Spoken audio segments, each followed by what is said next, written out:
morning, and thank you for joining today's session in the Connecting Our Communities Speaker Series. As the title indicates, our goal is to connect resources with the disability community, and this series is offered on the fourth Wednesday of every month from 11:45 a.m. to 12:30 p.m. Eastern Time. Many of you know that I am both a parent and a professional that is dedicated to serving the special needs community. Throughout this series, we are speaking with experts in many fields relevant to the disability community. Last month, I actually shared information about my own efforts towards special needs planning and advocacy for the disability community. I'm always open to suggestions for additional resources and topics about which you would like to learn.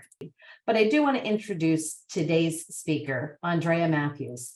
Andrea works as the executive director of the Brochure Association. She is the founder of the Pittsburgh-based Children's Sickle Cell Foundation, a nonprofit community-based organization whose mission is to provide quality programming for children with sickle cell disease and their families to help them face the educational, social, and economic challenges caused by the disease. As the mother of a child with sickle cell disease, Andrea became exhausted in her search for support groups for her son and her family. She identified gaps in services for children with sickle cell disease from birth to adulthood in Pittsburgh. Frustrated and feeling alone, she reached out to a few other parents, community leaders, and friends to help. This group would become the first official board of what was known as Project 2022. Andrea set the vision for impacting sickle cell disease over the next 20 years. She is a former public health analyst in the genetic services branch of the Division of Services for Children with Special Health Needs with the Health Resources and Services Administration. She earned her bachelor's degree focused in multi-interdisciplinary studies from the University of Pittsburgh. Andrea, thank you so much for joining us today. Thank you for having me. That sounds like a lot, but it's a big mouthful to get it all out there, but I want people to know that you really do know what you're talking about. So to get us started, can you tell us what is sickle cell disease? Sure. Sickle cell disease is a group of inherited blood disorders, most commonly known as sickle cell anemia, the most common one. Sickle cell anemia is one type, SS, identified by two copies of the gene. And so sickle cell, there are many different types of sickle cell disease, but the most common are SS and SC, among others. Normally, this disease affects the red blood cells. So normal red blood cells are round and squishy and flow easily through the body, taking oxygen to the tissues. Under certain conditions, extremes of heat or cold, fever, infection, and stress, those cells can change shape, become hard and sticky, and block the blood flow to the tissues. When this happens, it's excruciating. It causes excruciating pain, and these pain episodes, which is the hallmark of sickle cell disease, they happen unpredictably. So, at certain times, it just happens, and you don't really know what triggered it. So there are many different reasons that a person could be having a pain crisis, but the most common is vaso-occlusive crisis, which is that sickling in the bloodstream that is preventing the healthy blood cells from getting to the tissues and organs. And so when that happens, it causes pain, and it's a medical emergency. Wow.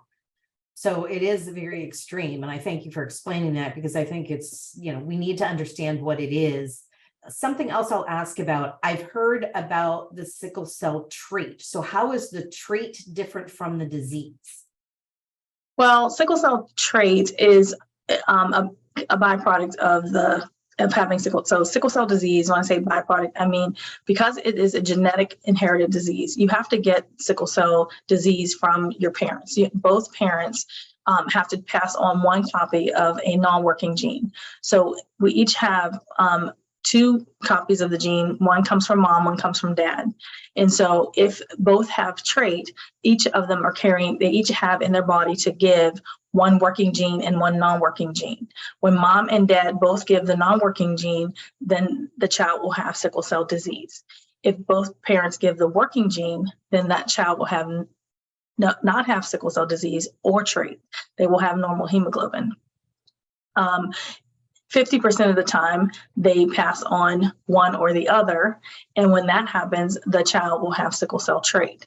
So each person who has sickle cell trait, if they partner with another person that has sickle cell trait, has a 25% chance of having a child with sickle cell disease, a 25% chance of having a child without disease or trait, and a 50% chance of having a child with trait with every pregnancy. So that risk is the same every single pregnancy.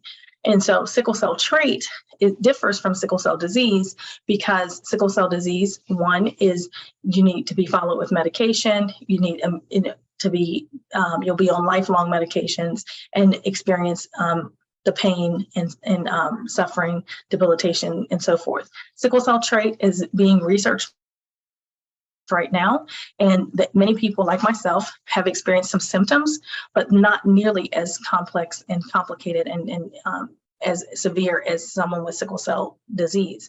So persons with sickle cell trait have said that we, sometimes have headaches or feet cramps or leg cramps, and those are some things that they're researching right now.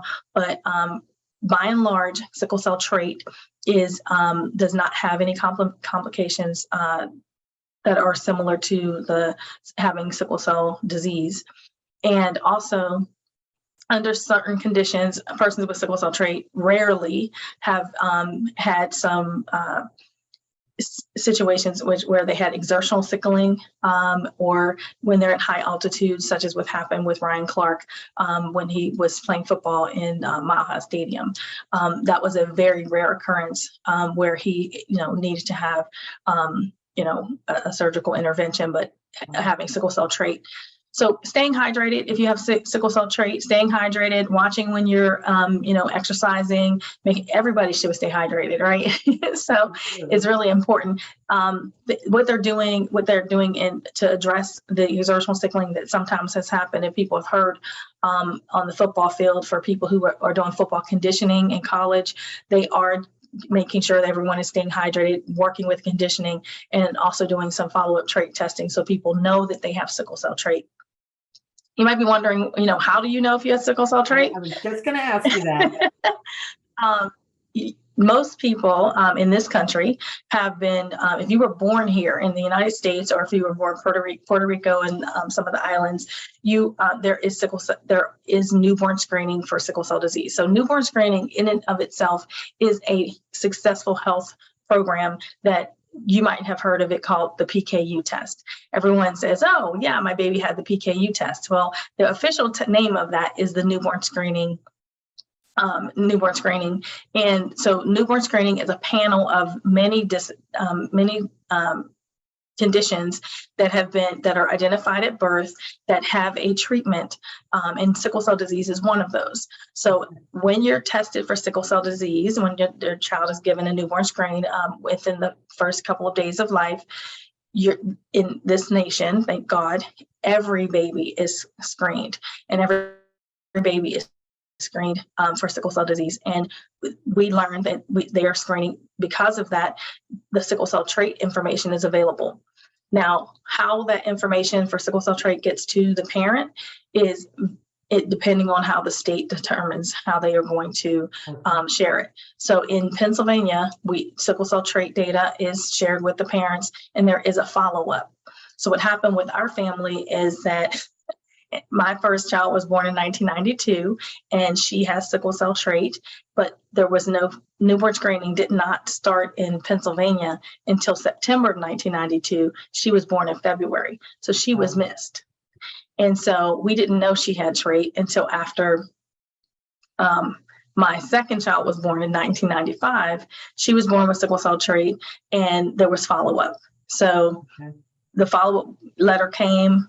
I didn't think of any big deal, because I knew I had trait, and that made sense to me. She had trait. And then when our third child was born in 98, he has no trait or disease. So there was no need for them to follow up.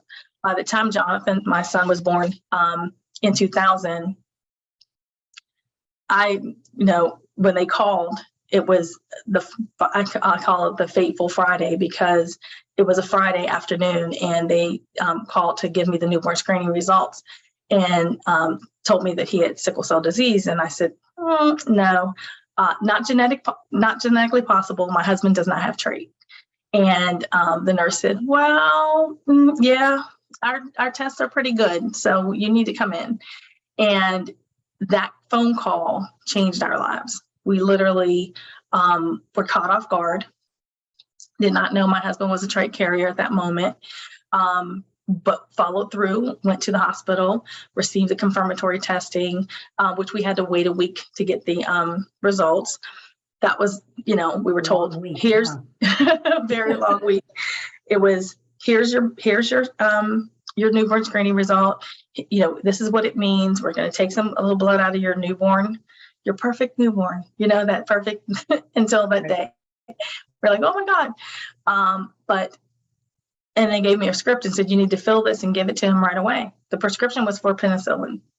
Okay. Penicillin is given prophylactically for all children who have sickle cell disease diagnosis to keep them from getting pneumonia. And we can talk about that a little bit later. But so over the weekend, it was a very long weekend. My husband went and was given a test, and it was so hard for him. He kept saying, are you going to give him the medication? I said, I'm not going to give him the medication. I'm not going to, you don't have trait. And I remember when that Monday, he looked at me, and I knew before he said another word, he said, I have to tell you something. And I looked up and I thought, he's going to tell me it's trait. And that's what he said. And so I knew then I needed to give him the medicine, and I needed to make sure that I learned everything about sickle cell disease that I could possibly learn. And, I did the one thing I tell people now not to do. I went to the internet. Scariest thing imaginable. Don't do that. I don't recommend it for new moms who get a diagnosis of sickle cell disease. What I recommend is that they call us, because we can help you.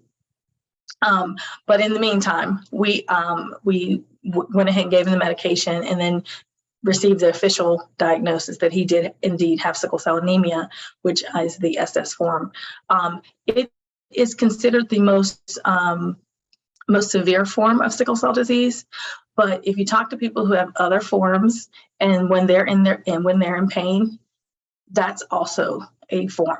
It's hard to hear, oh, you don't have the severest form when you're in pain and when you're experiencing complications. So I share the trait story to say that, newborn screening in this country happens in every state, DC and Puerto Rico and other areas. Other countries also have some newborn screening, but it's not widespread. So we need to make sure that we're raising awareness about that as well. And your story, I mean, what you're sharing with us, we know you have a passion for this, and obviously there was a reason why you went looking for more information. And I'm glad that you're able to say people can call you now instead of searching the internet. If you'll share with us, so who basically is most affected by sickle cell disease? So in the United States, it predominantly affects African Americans, but it also affects persons of Mediterranean, Hispanic, Southern European, Greek and Italian. Every continent has some form of sickle cell trait, and that is because it followed the malarial pattern. So where malaria was prevalent, this mutation was actually a protective mutation.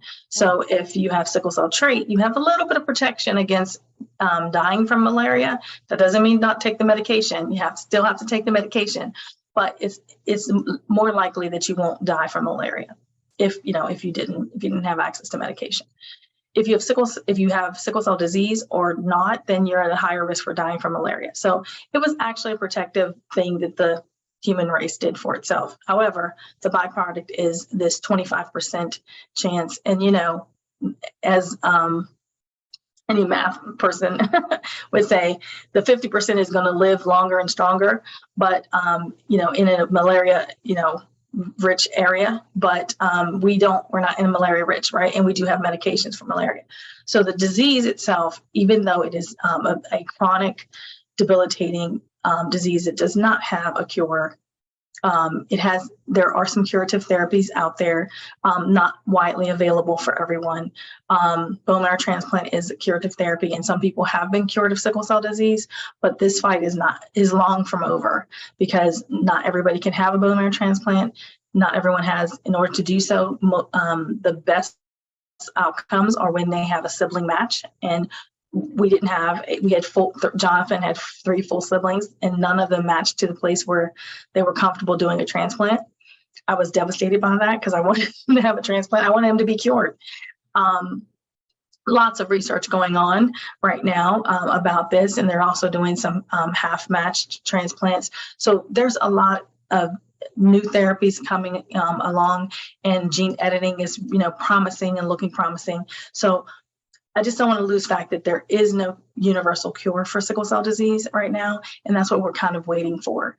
So being though it predominantly affects African Americans, 100,000 people in the United States, millions of people worldwide.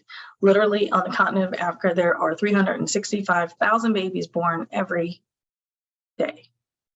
So literally, we have a problem.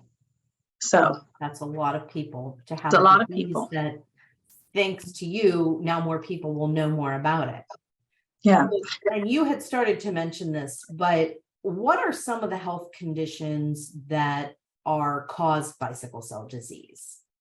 Okay, so thinking about that this is a genetic disease about the blood, affecting the red blood cells. The red blood cells' job is to take oxygen to the tissues. And when that flow is blocked, that job of getting oxygen to tissues is interrupted. So anything beyond the blockage is going to die. So anywhere in your body where blood is going, which we hope always. I don't know if you guys have ever taken a rubber band and put it around your finger, and when you're a kid and left it on too long, and you're like, oh my gosh, that really hurts. Well, think of it as happening on the molecular level in the tiniest little vessels of your body. So it can affect your joints. It can, if you have the tissue in your joints die, it's called tissue necrosis. So whether that's in your hip, avascular necrosis can affect the shoulders and any joint.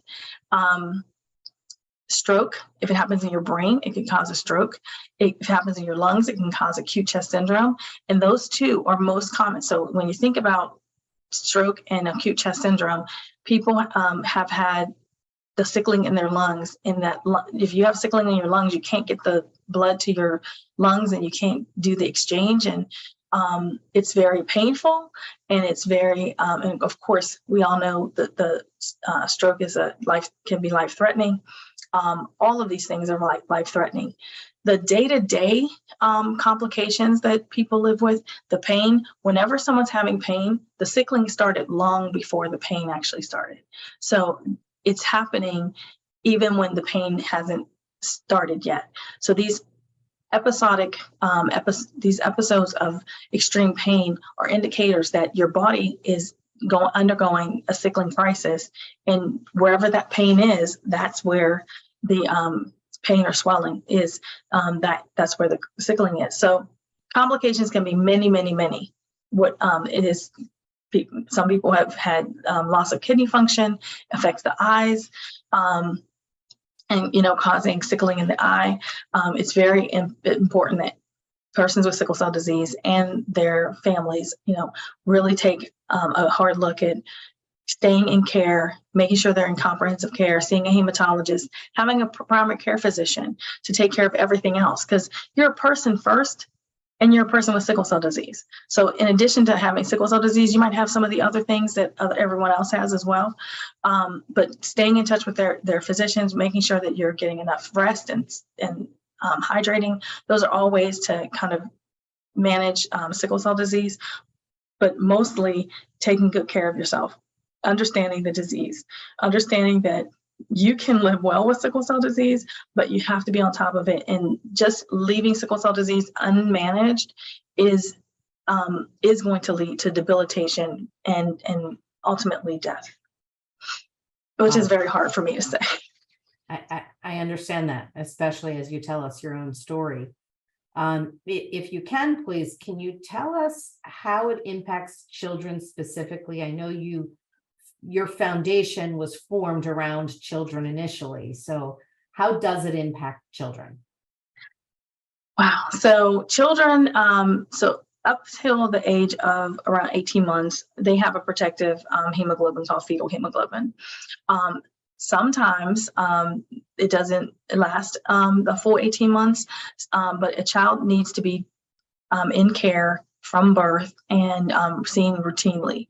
And the parent and doctors can work together to identify, whether a child is having a pain crisis early, but knowing what some of the symptoms are: swelling of the hand and feet. Babies can't tell us when they're in pain, so inconsolable pain, inconsolable cry, and it can be an indication. But I tell parents all the time, don't panic. You got this. You have your maternal instinct or paternal instinct. Respond to your child. And, if you see swelling, or if you're able to see some of the symptoms, a swollen belly and things like that, that could be an indication of something going on. Fever.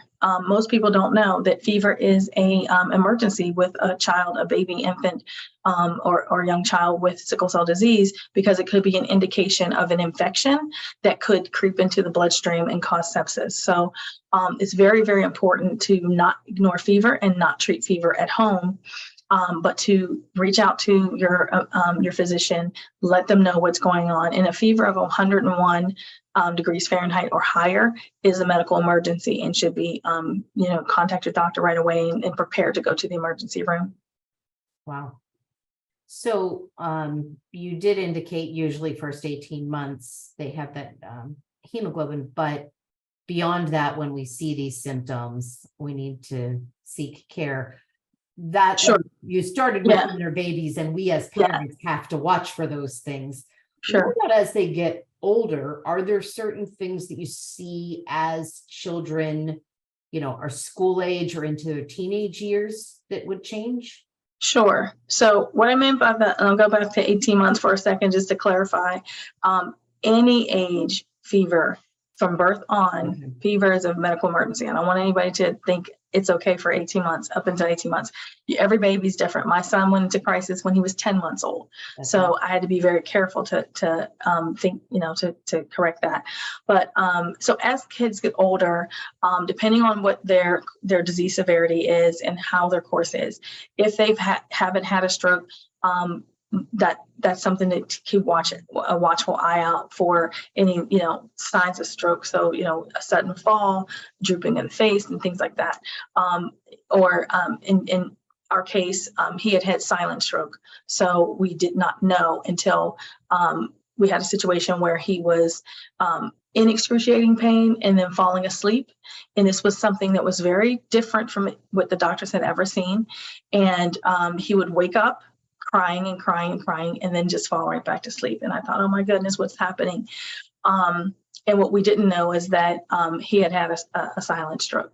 So we didn't know when. We couldn't tell when from the MRI or MRA. It literally was something that they said had happened and could have happened even in utero. They don't know. It was old. Wow. And it was an old stroke. So subsequently, he has some cognitive impairment.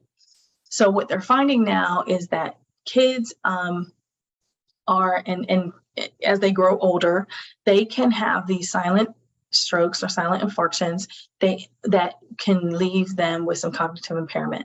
They can be and it doesn't have to be an actual stroke. It could just be a little lack of oxygen to their brain that's causing some cognitive impairment. So going to school, we had to really stay on Jonathan to really do well in school. And in the third grade, he had missed so much school from age 2 to 6 that due to hospitalization, acute chest syndrome, and repeated hospitalization, he had missed so much school that he missed the critical building blocks of math. And so he was in reading, he was behind. And in the third grade, the teacher came to me and she said, he has made the grades to pass.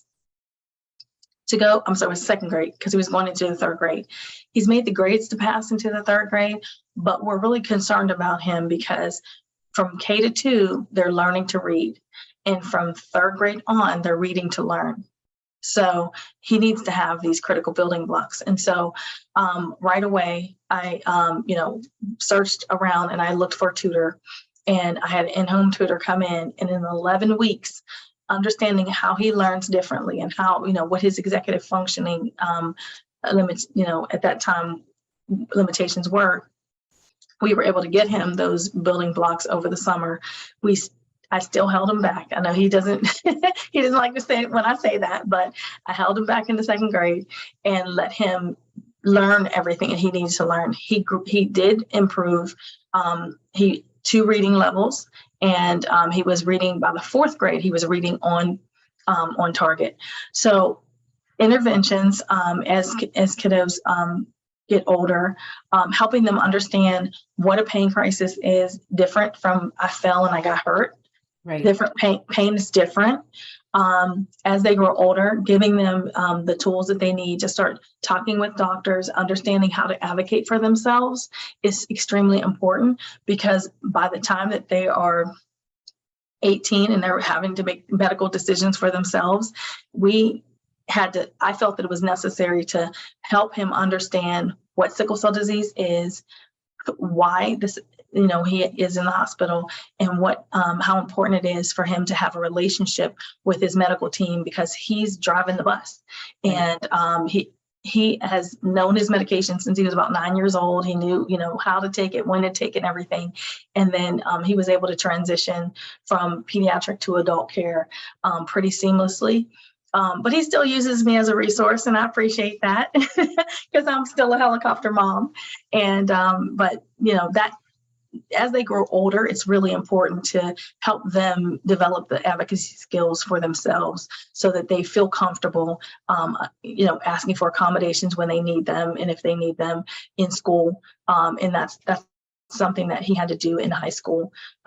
But understanding he had an IEP, but understanding the IEP and 504 process, and what, how he can, when he needed the accommodations and how to use them was extremely important as he got older. Well, thank you for that. And I think that you're sharing with us a lot that you learned as a mom led you to what you do with the organization. So if you can tell us, how did the organization develop, and, take it from there? Sure. So the foundation was birthed out of a question of what if. When I saw Jonathan on his 2nd birthday, I looked at him and I thought, if I didn't know he had sickle cell disease, I wouldn't know. Right. And I felt like somebody should be doing something. We were in the hematology oncology waiting room a lot. And I was always seeing, the oncology children getting, having supports and support systems. And, there were all kind of support for kids with cancer, but we were in the same waiting room. So I'm like, where's the support for the kids with sickle cell? Right. And it didn't exist. And I thought, okay. But that night, as I looked at him, I went to sleep and I woke up and I said, what if there was an organization that specifically and uniquely met the needs of children with sickle cell disease and their families, and helped them face the educational, social, and economic challenges caused by the disease? Now that's a big old what if, right? There is. And what if they had such a heart for the, for the people, for the folks, that no one will walk in my shoes again? I really wanted that whole process of how we were told that Jonathan had sickle cell disease. I wanted that to change. And so, I start talking with the doctors and saying, what can we do about that one thing that, how people were identified and how, how they were told about this. There had to be a better way, because a phone call just was, seemed so impersonal. And so I began to write based on that question, and that became our mission statement. And I wrote a lot of things, down, and I put them into a little binder, and I took it to the doctor, and I said, hey, this is what we want to do. And naively, he said, I was listening to him, and he said, you have our full support. So naively, I said back to him, say, does that mean you're going to give us the money to do it? And he says, no, I cannot give you any money to do that. He said, but what I will do is I will share, do what you can do, build a track record, and the money will come. And so we first started with family support. The only thing I wanted to do was reach other families, because one thing is you're not alone. The biggest part of this whole organization is that it's for families by families. If I could sum up in one word what Children's Sickle Cell Foundation is, we do education. We are for families by families, that's who we are, and we educate. So we educate families, we educate physicians, we act as a broker between the two of them sometimes. Right. Because everybody doesn't speak doctor speak, and everyone doesn't speak parent speak. And so we kind of act like that middle ground where we can smooth out some situations when families are having difficulty with hospitals, and vice versa. But literally everything and every program that we have done from the beginning, from family support, educational support, through transition, every program has been based on a family need or what they desire. We survey our families, we talk to them, we want to hear from them, because this organization is for families by families. We can't say it any better. And so every single program from beginning all the way through evaluation is just family engagement is one of the biggest, parts of everything that we do. And that's a lot right there. So you developed out of a personal need. You saw there was a need for other families. You're supporting one another. You had the backing of the doctors. But then over time, your organization has developed to do even more than that. Can you tell us a little bit more about how you've developed over time and what you're doing now? Sure. So in the beginning, because there was this gap for children and families, we thought it's a disease that you have from birth. You don't catch it like a cold. You can't acquire it. Sickle cell trait does not turn into sickle cell disease. We had to dispel some of the myths right away. And so we wanted to focus on children and families, to really put our arms around them, to say from the beginning all the way through across the lifespan, we want to help, and we want to make sure that you have all the tools, resources, and support that you need to begin living well with sickle cell. So we coined the phrase living well with sickle cell because until there's a cure, that is the goal, to stay as healthy as you can with sickle cell disease, so that when the cure comes, you are ready for it and you're not excluded from it. Right. Someone asked me one time, what my greatest fear is. And I remember the answer, because my greatest fear is still the same, that a cure would not come in time for my son. That is my greatest fear. And I think that's every mom or parent's greatest fear, is that while we're waiting on a cure, that the cure wouldn't come in time. So I will say our programming has changed from children and families through transition. We looked at them and we said, these are the kids that have grown up with Children's Sickle Cell Foundation, and here there's no supports for adults. So we've morphed a little bit, and we've held on to them. We like to say we don't let go, but we do let them fly. They do come back as peer mentors, and they're always engaged. But we've watched our kiddos grow into healthy adults, going to college, some going right into work, having families, and living life and living well with sickle cell. It is incredible to watch families, go through the transition of life, and then come back. And some of them have actually worked for Children's Sickle Cell Foundation and become community health workers and peer navigators and volunteers. So we're a big family, and we like to say, the work that we do on the local level is the kind of the cornerstone of everything that CSCF does. But we have now expanded our services, and we are a model for the nation, and the community. The way that we work with the hospitals is the model. Walking in lockstep, making sure that we are doing integrative services. It's amazing. And so my time in the government, was able to share some of the model, and I'm thankful that there are so many other organizations across the nation who are doing similar work.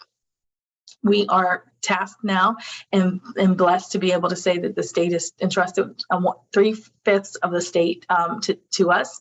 And so our model is being replicated, and we're funding. We are a funder to funder through the state to other organizations that are in the state. So we're really happy to be able to do that, and to say that not if your geography by location, if you live in a different part of the state, it used to be that you didn't have access to these services. And now by the good work that we've been able to do, we've been able to replicate and to share in our knowledge and our model with others in the state, so that other people who are living in other parts of rural Pennsylvania, central Pennsylvania, northeast Pennsylvania are also able to have access to these resources. So, and then through the Pennsylvania Sickle Cell Providers Network, which we facilitate throughout the state, we have 5 other community-based organizations and 10 hospitals working with us to address the issues specifically around sickle cell disease in Pennsylvania. So I'm happy about that. It's in Project 2022, thinking about the first name before it became Children's Sickle Cell Foundation. We look back over 20 years last year, and we have met our goal. And the one thing that we really we met our mission. The one thing that we really want to do is to focus on raising funds for research now. So that's going to be something that's on the horizon for us. That's awesome. So it sounds like Project 2022 was really a goal to accomplish something by the year 2022. Yes. And you've done that, and not every organization can say that. So that's huge. Thank you. And I know you shared with us that, you know, even though your name is Children's Sickle Cell Foundation, that you found the importance to continue through life. But going way back when you said there was no one for you to call and now someone can call you, what does that look like if that family gets a new diagnosis with their newborn screening? What does that look like when they call you? What happens? So two ways it can happen. When they get the newborn screening, they're going to be contacted by the hospital. So the hospital, Children's Hospital, UPMC Children's Hospital, Pittsburgh, or any hospital can call us. They can give the parent a registration form because they have them and through our partnership, or they can have the parent call. When the parent calls, we have community health workers who reach out, who will answer their call and work with them, get them registered and enrolled, and then they'll receive a Living Well with Sickle Cell handbook, which is a labor of love for Children's Sickle Cell Foundation. Initially, we started this handbook in a comb-bound version, and now it's published through Hilton Publishing. And so we'll give them a handbook, but we also give them a thermometer and a medicine dropper, a digital thermometer and a medicine dropper. That's the one, letting them know that we care about, them taking their baby's temp and everything. It is filled with so much information and some anecdotes for me about what things that we have experienced. And then they start on their journey of living well with sickle cell.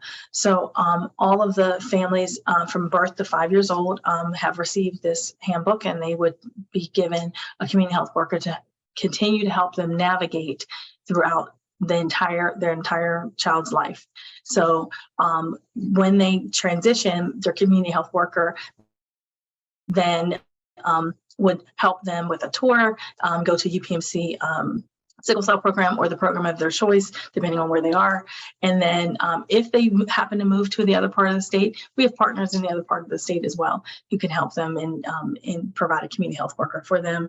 And then it's up to them. All of this is all voluntary. They can, if they feel like they got it and they're on their own and they don't need to interact with Children's Sickle Cell Foundation, that's fine. We're here when they need them, when they need us. And our goal with the educational support program is really to help families understand what their rights are under IDA, and then also how to navigate and have those conversations with their schools, their administrators and whatnot.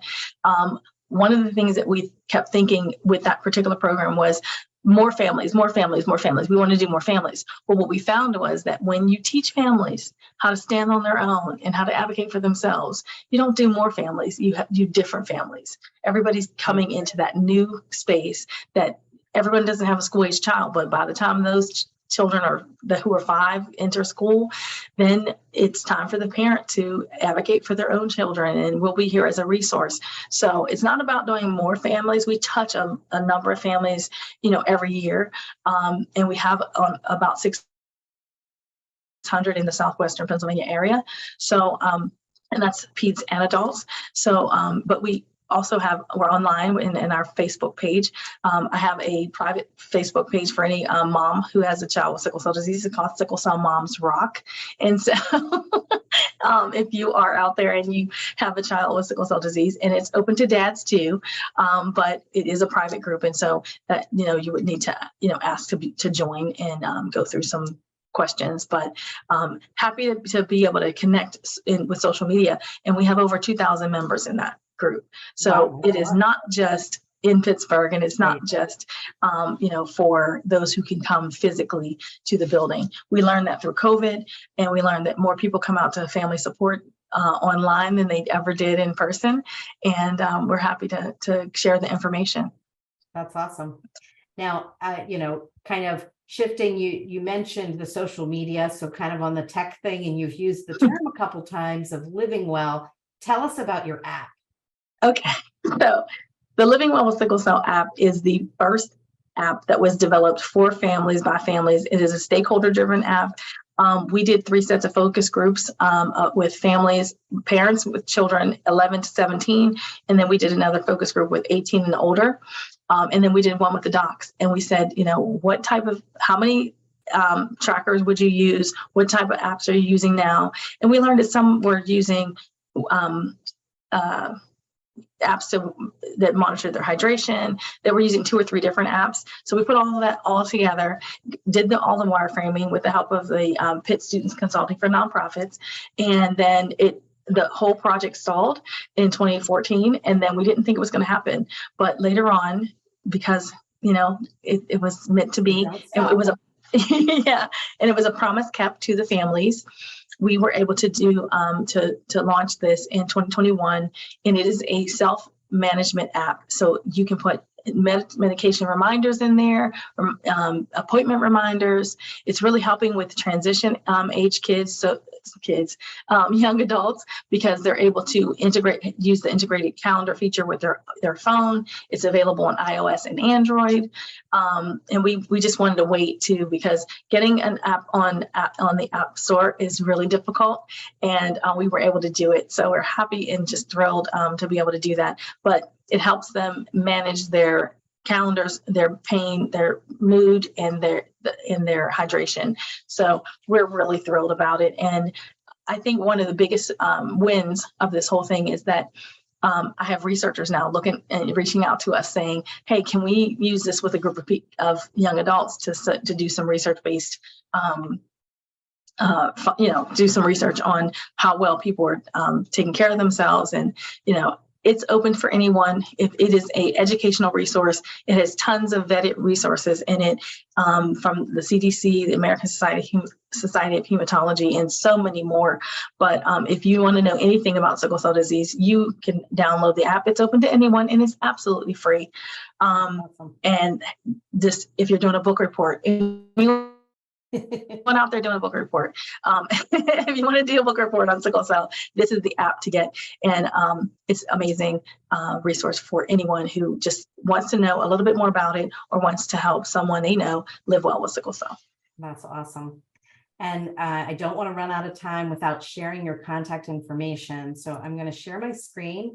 And this is my technology challenge every month. So I'm hopeful that I'm able to do this. There we go. So if you need to learn more about sickle cell, or if you're a parent and you need the support, or if you're an individual that wants to use the app and you need to manage it yourself, you can contact the Children's Sickle Cell Foundation. Their website is cscfkids.org. The phone number is on here, and feel free to scan the UR code. So I just want to thank everyone for joining us today. Please do know that the Children's Sickle Cell Foundation is a nonprofit organization, and there's always fundraisers to support them. So make sure you take a look at the website to learn about that. And for our audience, Andrea has shared some resources with me. If you want to reach out at my email, I can share those resources. But I just want to say thank you again for sharing all this valuable information about sickle cell. Thank you, Andrea. Thank you for having me.